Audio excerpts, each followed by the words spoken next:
आज की कहानी है दो दोस्तों की, अमित और नील। एक छोटे से शहर में दोनों एक साथ बड़े हुए, एक ही स्कूल और एक ही कॉलेज से पढ़ाई खत्म किए। ग्रेजुएशन के बाद अमित हायर स्टडी के लिए बाहर चला गया, लेकिन नील के घर में पैसों की समस्या के वजह से वो अपने पापा के साथ उनकी दुकान में काम करने लगा।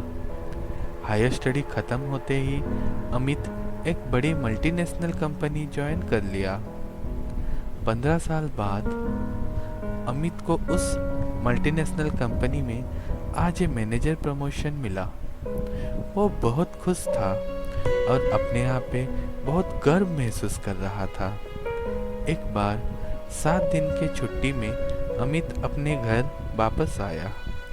वहाँ उसे अपना बचपन के दोस्त नील की बहुत याद आई, तो उसे मिलने उसके घर चला गया। वहाँ नील की बीवी ने कहा नील अपने दुकान पे मिलेगा।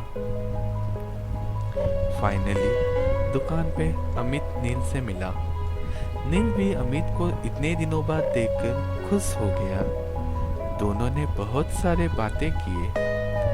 इतने में अमित ने ध्यान दिया कि नील ने अपने पापा की छोटी सी दुकान को डेवलप करके उस एरिया का सबसे अच्छा फेमस दुकान बना लिया है।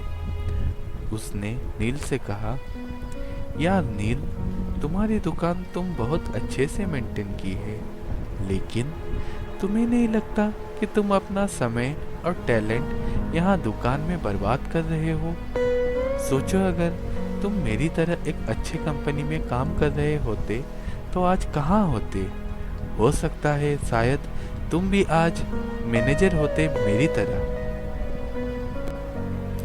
ये बात सुनकर नील थोड़ी देर सोचा। उसके बाद उसने जवाब दिया, अमित, मेरा काम तुम्हारे काम से कहीं ज़्यादा बेहतर है। 15 साल पहले जब मैं पापा के साथ काम शुरू किया, महीना 5-10 हज़ार कमा लेता था और तुम नए नए नौकरी पे 15,000 कमा लेते थे। इन 15 सालों में हम दोनों बहुत मेहनत किए।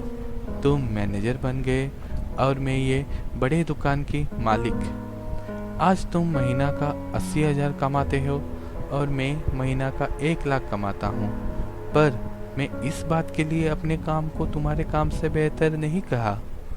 ये तो मैं अपने बच्चों के कारण कह रहा हूँ। जरा सोचो, बहुत ही मेहनत से मैं ये दुकान को इतनी ऊंचाई पे लाया हूँ, मगर मेरे बेटे को ये सब नहीं झेलना पड़ेगा। मेरी दुकान मेरे बेटे को मिलेगा। मैं ज़िंदगी में जो मेहनत किए हैं उसका लाभ मेरे बच्चे उठाएंगे, जबकि तुम्हारी ज़िंदगी भर का मेहनत का लाभ तुम्हारे बच्चे नहीं उठा पाएंगे। अब तुम्हारे बेटे को तुम डायरेक्ट अपने पोस्ट पे तो नहीं बिठा सकते ना, उसे भी तुम्हारी तरह जीरो से शुरुआत करना होगा और अपने कार्यकाल के अंत में वही पहुंच पाएगा जहां अब तुम हो। जबकि मेरा बेटा मेरे बिजनेस को यहां से और आगे ले जाएगा और अपने कार्यकाल में हम सबसे बहुत आगे निकल जाएगा। अब तुम ही बताओ, किसका समय और टैलेंट बर्बाद हो रहा है? इसका जवाब अमित के पास नहीं था। बस यही थी कहानी। यहाँ हम आपको ये नहीं बता रहे हैं कि बिजनेस जॉब से बेहतर है। हाँ, ये कहना चाहते हैं कि किसी भी काम को छोटा या बड़ा न समझे। हर एक काम और काम करने वालों का अलग अलग महत्व है। सो सबके साथ अच्छे से रहिए, प्यार से रहिए। धन्यवाद।